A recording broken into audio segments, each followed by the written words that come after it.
Olympics ಖಾತೆ ತೆರೆದ ಭಾರತ. ಕಂಚಿನ ಪದಕ ಗೆದ್ದು ಬೀಗಿದ ಮನು ಭಾಕರ್. ಪ್ಯಾರಿಸ್ನಲ್ಲಿ ನಡೆದಿರೋ ಒಲಿಂಪಿಕ್ಸ್ನಲ್ಲಿ ಭಾರತಕ್ಕೆ ಮೊದಲ ಪದಕ ಗೆದ್ದುಕೊಟ್ಟ ಮನು ಭಾಕರ್ ಈಗ ಮನೆ ಮಾತು. ಶೂಟಿಂಗ್ನಲ್ಲಿ ಕಂಚು ಗೆದ್ದ ಈ ಅರ್ಜುನನಂಥ ಹುಡುಗಿಗೆ ಭಗವದ್ಗೀತೆಯೇ ಸ್ಫೂರ್ತಿ ಅನ್ನೋದು ಈಗ ಎಲ್ರಿಗೂ ಗೊತ್ತು.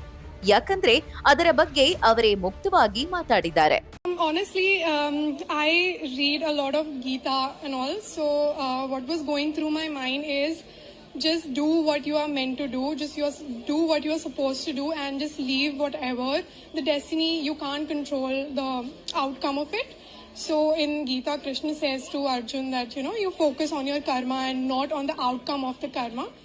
So only that was running in my head. I was like, okay, just do your thing. Just do your thing and let it all be. ಭಗವದ್ಗೀತೆಯಿಂದ ಯಾರೆಲ್ಲ ಸ್ಫೂರ್ತಿ ಪಡೆದಿದ್ದಾರೆ?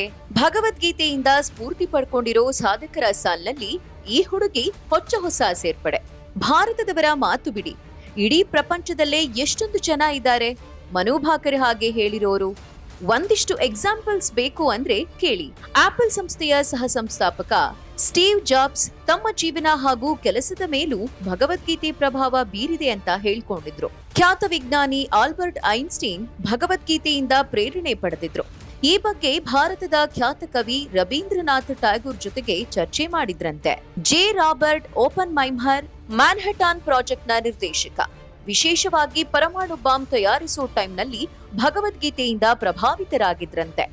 ಜೂಲಿಯಾ ರಾಬರ್ಟ್ಸ್ ಹಾಲಿವುಡ್ನ ಖ್ಯಾತ ನಟಿ.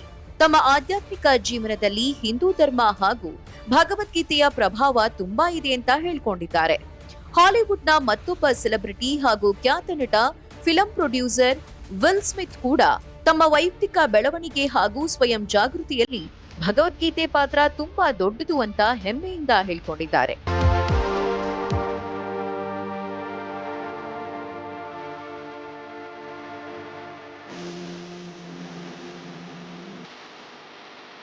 ಹೀಗೆ ಭಗವದ್ಗೀತೆ ಪ್ರಭಾವ ಜಗತ್ತಿನ ಮೂಲೆ ಮೂಲೆಗೂ ಹರಡಿದೆ.